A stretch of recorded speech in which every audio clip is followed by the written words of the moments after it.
The following half-hour show is a paid political program and is not endorsed by this station, management, or staff. The following program is sponsored by Excalibur Insurance Management Services.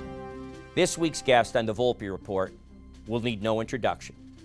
She is Elizabeth Preate Havey, a senior partner in the prestigious law firm Dilworth Paxson. She needs no introduction, not only in this media market, but all across Pennsylvania, because of her famous father, former Pennsylvania Attorney General Ernie Preate, who had also been the District Attorney of Lackawanna County. Despite those large footsteps to follow in, Liz, as she is known, made her own footsteps. In addition to being a transactional attorney at Dilworth, specializing in public finance involving tax-exempt bond issues, she was also appointed recently as General Counsel and Secretary to the National Constitution Center. In addition, she is the Secretary of the Republican Party of Pennsylvania. She is also the Chairwoman of the Montgomery County Republican Party. Montgomery County is the second largest county in Pennsylvania based on registered Republican voters. Finally, she was recently elected as President of the Venerable Pennsylvania Society, becoming the first female to hold such office in an organization that dates back to the 1800s. She also serves on the board of the Pennsylvania Convention Center, as well as the Belmont Charter School Network. Liz was a graduate of Villanova University, receiving a Bachelor of Arts degree, and then went on to the prestigious Ivy League University of Pennsylvania Law School, where she received her Juris Doctorate. It is rather amazing that she can successfully navigate all of the prestigious organizations she does, in addition to being a wife and a mother, and still make it through a 24-hour day. We look forward to talking to her today about her many accomplishments and her role as a glass ceiling breaker for women in this country. This is the Volpe Report, a weekly news and political interview show examining the latest local, state, and national issues with Chuck Volpe. Insightful, informative, controversial, the area's premier political talk show, the Volpe Report. Liz, welcome to the Volpe Report. Thank you for having me. Well, it's a pleasure. You are the first guest on the 10th year of the Volpe Report. 10 years of this show, believe it or not. Great work. It's a great show. Well, thank you, Liz. I kind of would be remiss if I mentioned my governor's run in 93 and 94 without mentioning that I ran as a Democrat. And on the Republican side, we had like 7 or 8 Democrats. There were 5 Republicans. Your father, the Pennsylvania Attorney General and former Lackawanna County District Attorney, was also a candidate for governor in that race. Ran a great race. He actually was favorite, something I never enjoyed, favorite status, for many months in that campaign, ultimately losing a close battle with U.S. Congressman Tom Ridge, who then went on to beat our victor, Mark Singal, in that election. But I did want to say your father was always an inspiration to me as district attorney. He, along with 1 or 2 lawyers that really impressed me, was the reason I decided to go to law school. So a long debt is owed to your father. And as a lawyer yourself in the flesh, I want to publicly say I appreciate his words of wisdom and guidance to me. Well, isn't that nice? It's fantastic. He is my inspiration as well to go to law school. And my grandfather, his father, Ernie Preate Sr., who is a transactional lawyer like me on the business side. Right. But both of them were inspirations, and to my husband as well, convincing him to go to law school. Wow, wonderful. Well, you mentioned you're a transactional attorney. As we were commiserating off air, I have my own personal experience. I've been telling my audience this is our 10th year that I was a trial lawyer, and I was. I kind of skipped over the fact that I also was a public finance lawyer, and our firm did a lot of bond work, bond counsel. We opined on the tax-exempt status of bonds, which underwriters needed to sell them, as you're well aware. So yep. You're the first guest in 10 years that I could commiserate with that as a transactional attorney is familiar and does public finance work. So talk a little bit more about that aspect of what you do. Well, it's a really nice practice. And the reason I say that is because fundamentally we all get along, whether it's the underwriters, whether it's the county that wants to build the bridge that needs the money. Everybody wants to get this deal done. And they're parameters that are really set by the market. So there's not a lot of fighting. There's a lot of kind of detail work in the documents, but generally it's really everybody gets along. There's a lot of mutual respect in the industry, whether it's the bankers, the lawyers, the solicitors.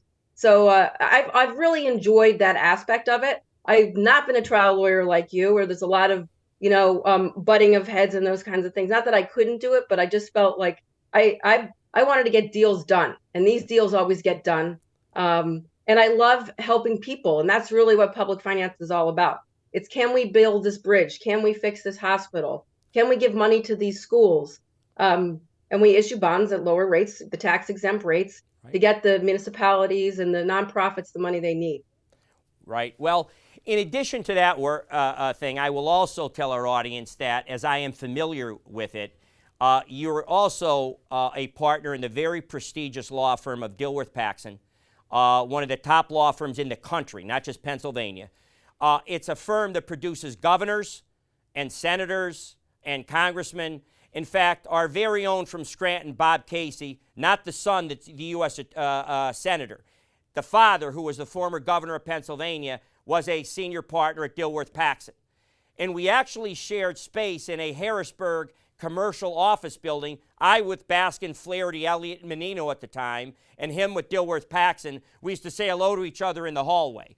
That was the year he was actually running for governor. The year was 1986. So the pedigree of that firm speaks volumes about your quality as a lawyer, if I knew nothing else about you.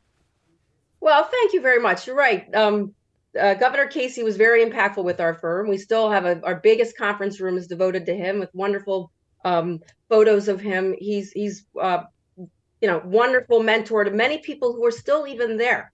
Now, I did not intersect with him at all, but his son Chris was there for a short time. I've been there about 11 years. His son was there for about a year or two, and then left. But yeah, we have a lot of Scranton ties, this firm does. And it's one of the reasons why I ended up here. I was at another firm, Pepper Hamilton, a very big firm, now merged. It's called Baird Pepper. I forget, it was Troutman Pepper. But I wanted to go to Dilworth because it would give me the freedom to be entrepreneurial and be involved in politics, give me flexibility to spend some time with my kids too, because I really wanted to be able to be home a bit, right? And they were willing to negotiate with me to give me that option. So it's been a wonderful experience. Sure. Well, in addition to your many other duties and responsibilities as a lawyer, it doesn't end with Dilworth Paxson. You are also general counsel to the Pennsylvania Constitution Center, which when I mentioned that to you off camera, of course, you had said, oh, I love it. I love what we do there. I'm sure most of our viewers, including your host, has no idea what they do there. So please talk a little bit about that, because it clearly is something that engaged you, so I'm interested. Okay, so the National Constitution Center. I said PA, I'm sorry, national. Yes, it is the #1 place for constitutional learning in the country and arguably the world. So we have this CEO who is on TV a lot, Jeff Rosen. He's really fantastic, and he's elevated the prominence from just kind of a building in Philadelphia to national and international prominence. We are now teaching 250,000 students across the country virtually about the Constitution. Schools dropped that, right? Kids weren't learning about the Constitution, and we've seen in the last few years how people don't understand what just your First Amendment rights are, your freedom of speech. What does that mean? So we wanted to make sure that students started to learn about the Constitution, and that is the educational purpose of the Constitution Center has grown. It's really kind of the #1 purpose. And we're hoping to get into the Scranton School District, but school districts across the country, usually it's middle school to high school, but we've created this 15 classes that we teach virtually. And we have actually Supreme Court justices from the United States, who are two of whom are now the co-chairs of the center, who actually get involved in some of these classes live, but are at least teaching them. And we also have, for people who aren't in school, if you just want to learn about your basic rights, there are plenty of podcasts again, with famous Constitution scholars, and on all sides. This is not a nonpartisan organization. The board is made up of leading Democrats and leading Republicans. The president of the board is Doug DeVos. You probably remember the DeVos family. Betsy DeVos was in the Trump administration. Of course. But they've been leading Republicans for years. And prior to that, the Bushes were very involved, and Bill Clinton, and so was President Biden was the president he was the president of the board for a short time while I was Wow. on the involved in the board as well. So it's really about civil discourse, learning about the Constitution in a respectful way, learning how to debate the issues from whether you're right, middle, left.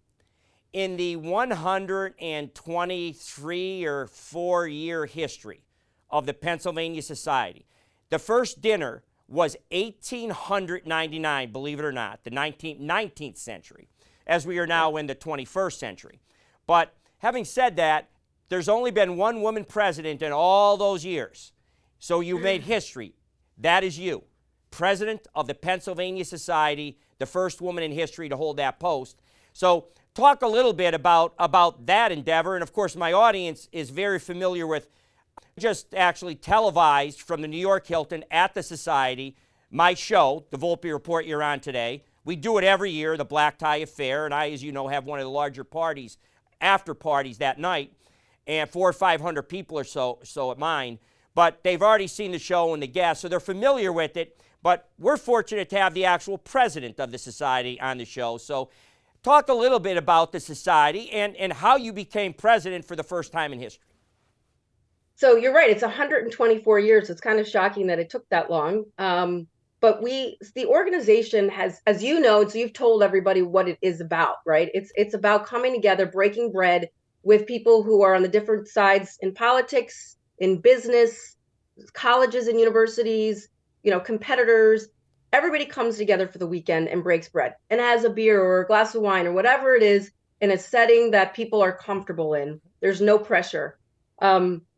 This year we really needed it. We had COVID was canceled everything. And then last year there was a spike in COVID, so attendance was down. And I think this year people really wanted to be together, just to be together. And this year too, we had a new governor. That governor decided that as we've always done, a new governor gets the opportunity to speak. In 124 years, only one governor refused, and that was Governor Wolf. there's a shocker. Right. He refused to do it. He never attended. He wouldn't be part of any of the philanthropy that was involved. He just didn't want to attend anything or be any parts of it. But Governor Shapiro had attended for years, and he came and he sounded to me like a Republican when he spoke, actually. But his speech, too, was about what the civil discourse, the opportunity for us all to sit together, to break bread, to shake hands. It's something that my father taught me years ago. When I first went to the Pennsylvania Society, it was in 1989. He took me, he had just won for Attorney General, and he said, bring a dress. Well, I had no idea that meant I actually needed a formal dress, so I brought a business dress. But anyway, I started to meet people. He would walk right up to Governor Casey, shake his hand. That's how I met a lot of the extended family. And we would have a drink together and talk and just be friendly. That doesn't happen anymore, except in places like the Pennsylvania Society. The way I became president, so I had been going for years and I never stopped. I even had a maternity gown. So when I was pregnant, I would go to the dinner wearing the maternity gown. And even years when it was just me and my dad didn't go or my sister didn't go, I just made a point to go. I just really cherished it. And one of the board presidents, Roger Richards, said, you know what? I want to put you on the board. And he put me on the board. I had been on for not even a year. And he said, I want you to be the first female president. He said, what we're going to do is I'm going to put you in, I'm going to slot you on the executive committee and things move in a certain way on the executive committee. So that's what he did. And I'm very appreciative to Roger for him having the forethought of that, because it takes a few years. You're secretary, treasurer, vice president, or vice chair, and then whatever it is, vice president and president. So it takes some years to get through the whole process. But anyway, it was his idea, and I've been thrilled and really enjoying it. Well, I'm glad some of the times over the years, an occasional bad newspaper editorial will raise its ugly head. It happened this year again. Trying to portray the society as something it's not, as this party for fat cats in smoke-filled rooms, doing deals outside the realm of public exposure. And of course, nothing to me could be further from the truth. I've had 30 parties there, so I can speak to 30 years of it myself. And it is what you said. Camaraderie allows Democrats and Republicans to cross party lines in an informal, well, it's formal dress, but somewhat informally in a Christmas type atmosphere in New York City, and have a drink and listen to Christmas music. And that's what my party does and has done for 30 years. So that was the one issue that I took exception with, and I think you've answered. And then the other issue, which I know you've heard for many years, well, it should be in Pennsylvania. And of course, it's not. For 123 years, 124 years, it's been in New York City. So talk a little bit to that point. Why it isn't in Pennsylvania? It is not in Pennsylvania. Why is it not? Because it started with a bunch of people who lived in Pennsylvania, moved to New York. They were successful and they wanted to be together. They wanted to be with their fellow Pennsylvanians. They were transplants to New York, not happy that they had left Pennsylvania. So they started having dinner together. Right. And they were big leaders in whatever industry they were in, political, business. And so what started happening was they started inviting their friends from Pennsylvania to join them for dinner.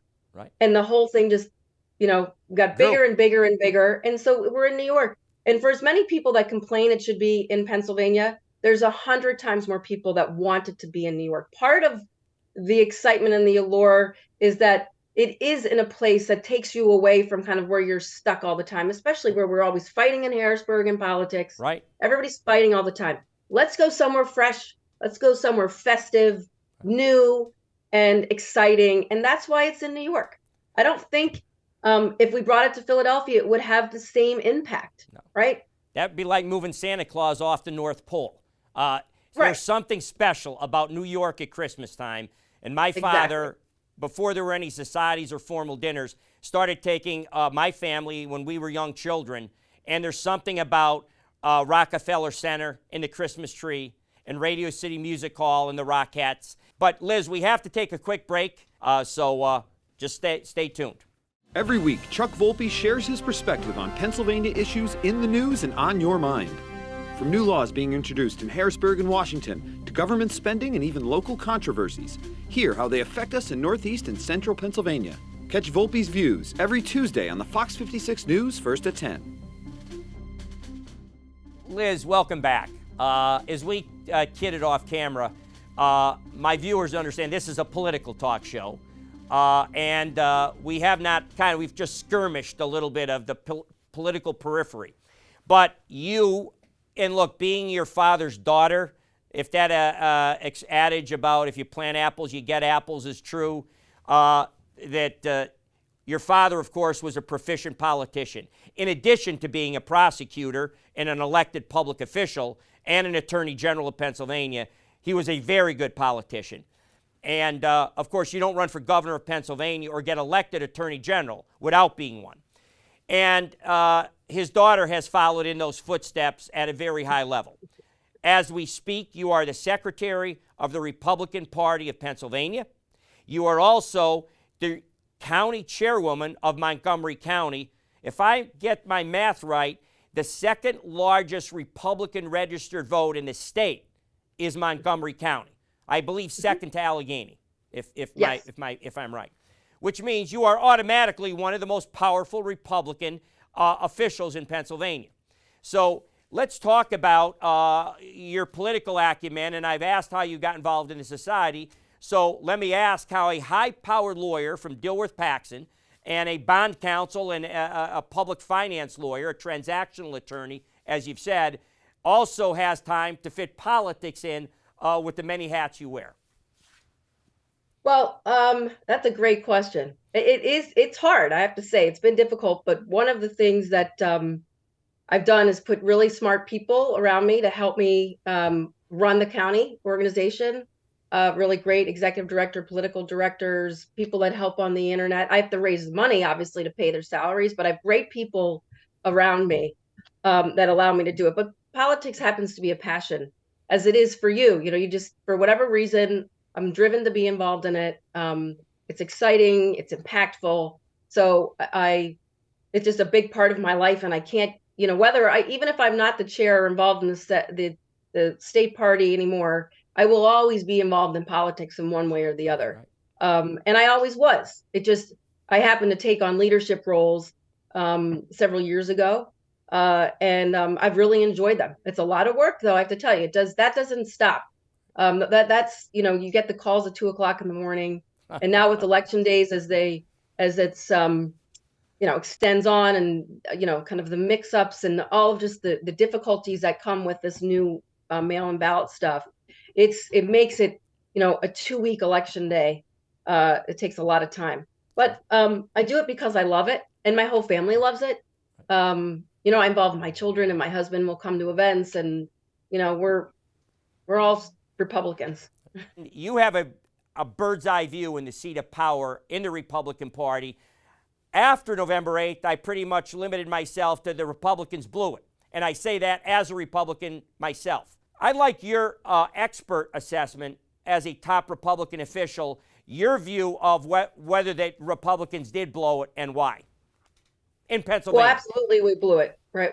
Absolutely we did, especially in Pennsylvania and Michigan was just a disaster of epic proportions. It was not a red wave, it was a blue wave. And what happened was, in Pennsylvania, is we elected our nominee at the top of the ticket for governor was somebody who ran in the primary on issues that the general electorate were really angry about. One, banning abortion. His position was to ban abortion, and two, the stealing of the election. And so when you ran on those things in the primary, and then you have the decision in Dobbs from the Supreme Court overturning Roe versus Wade, it set off a tsunami for the Democrats across the country. And even though people were sick of wokeism, and the economy is not doing well, and the gas prices are through the roof, and we can't get infant formula.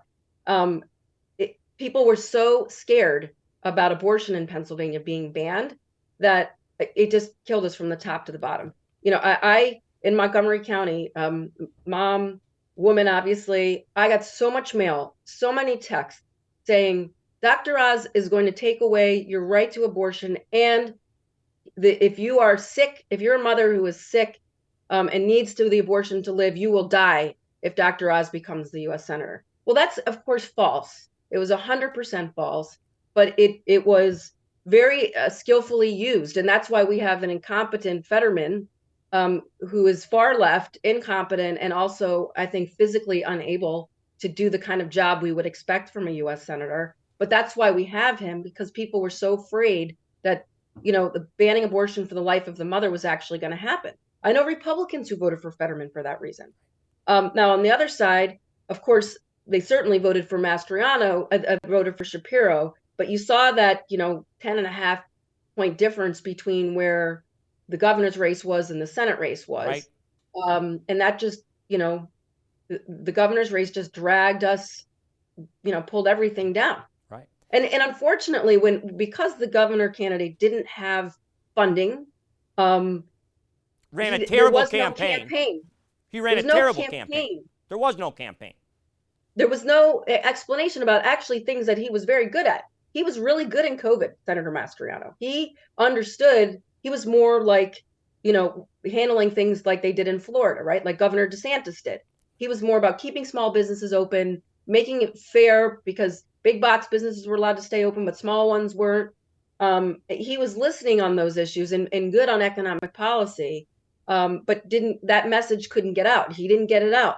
So it was just this one-sided message from the Democrats, and it pulled the whole ticket down. We lost control of the state house. Right. Agreed wholeheartedly with your assessment, Liz. And I had been kind of, in my postmortem, said the same thing. You know, there were a couple of issues that were just catastrophic for Mastriano. And as you pointed out earlier, they kind of linked Dr. Oz to some of it. Dr. Oz didn't believe you could have no abortion under any circumstance. That was not his position. He allowed for the various exceptions, life of the mother and other things. However, it was Mastriano that said absolutely no abortion in any case, in any instance. And they kind of linked them together, which was unfair for Oz, but they did it nonetheless. And you know, for me, Liz, when I saw the commercial. Actually, go ahead. Sorry to interrupt you, but they linked in the Southeast. They linked some of our House and Senate candidates to it as well. Wow. They would take a picture of one of our Republican candidates, put a picture of Senator Mastriano, and say, this team wants to ban abortion, right, even if it wasn't true. Right. Well, as you and I talked a little off camera, that horrific choice in the Republican Party's primary, and look, I've laid a lot of blame at former President Donald Trump. He stuck his nose in here and didn't pick people who were qualified and can win for governor. He picked people who supported his election denial, like Senator Doug Mastriano, who should not have been the nominee. Lou Barletta could have won that race. Bill McSwain, the federal prosecutor from down your way, U.S. attorney, could have won that race. And even had they not won, Liz, Dave White could have won that race. Pardon? Yeah.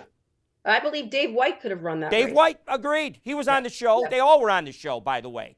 Yeah. Lou Barletta, Dave White, and Bill McSwain were on the Volpe report. But having said that, the other part of the collateral damage, even if they didn't win that race, and you could make an argument that Josh Shapiro, because he went to the center and disavowed some of his far left party peers, so to speak, and because he had more money than God has ever seen and spent in a gubernatorial race, let's assume he wins a close race. However, the House of Pennsylvania, House of Representatives stays Republican, and at least 2, I want to say 3 congressional seats where the Republican lost by 1% or less. Lisa Scheller up our way, losing to Susan Wild was a winnable race. Jim Bognett, losing to Congressman Matt Cartwright, was a winnable race. And had the race been close, you would have had Jim Bognett and Lisa Scheller. So, yeah, the collateral damage from Doug Mastriano's nomination was catastrophic in Pennsylvania. It was. I will tell you, September, not this September, but the September before, I had a long conversation with Scott Rasmussen. You probably remember him, Rasmussen Reports Polling. Yes. He sold that. He does his own private polling, but he said, the problem you're going to have in Pennsylvania is you've got to pick the right candidate for governor. It's tends to be blue. It can swing, but it's harder for a Republican to win if you pick the wrong one for both Senate and governor. But right. And I think his feeling was after the primary, he didn't think he just thought he predicted catastrophe, and the same in Michigan. Right. And so we saw what happens is we had a candidate. Remember, Scott Wagner lost by a lot, double digits. Yes. To Governor Wolf, but people, that was the thing. They just didn't like him. They didn't mind his policies. The Democrats weren't turning out in droves and voting against him because they were afraid of his policies. They're just like, he's kind of a jerk. I like and respect Scott a lot. Yeah. Happens to be a very successful business person, one of the most successful in Pennsylvania. But for other reasons, he was not able to sell that on a personal level. But it didn't impact the rest of the candidates so much because they were able to say, hey, this is where I am in policy. He wasn't saying I'm going to ban abortion. Right. But again, that's when you are off on the policy, it really is impactful up and down the ticket. Yeah, there's no question. Well, Liz, regrettably, we have run out of time. I want to thank you so much for participating. You have had a lot. You've added a lot to this show with your varied expertise and accomplishments across really an unbelievable spectrum of responsibility. So thank you again for participating in the show, and I look forward, and I hope I can reserve the right to call you back in the future. Of course, and I'm so sorry that I missed the taping of your show in New York, but not next year. Thank you. I'm going to come over, make sure I get there on time. Well, you will honor us with your presence as president. Thank you, Liz. Thank you so much.